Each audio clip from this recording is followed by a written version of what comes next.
When a storm hits the coast, our neighbors are usually forced to evacuate while we stay put in the shelter of our homes. But preparing to stay in your homes is just as important as watching the forecast. So let's go inside and go over a few little things now that could make a big difference later. I'm in the kitchen where in most households, this is the room that life revolves around. And the most common and biggest impact occurrence in a storm for our area could be power outages.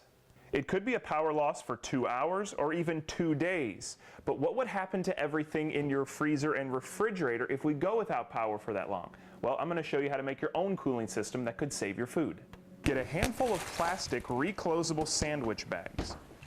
Fill them with water almost to the top, leaving enough room for expansion, and seal them up and stuff them in your freezer everywhere you can.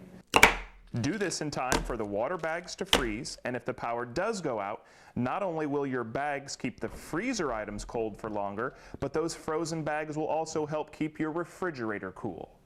And what about light? We all know to have plenty of batteries for our flashlights, but don't forget about lanterns. They do a much better job of spreading light all around a room instead of directing it like a flashlight would.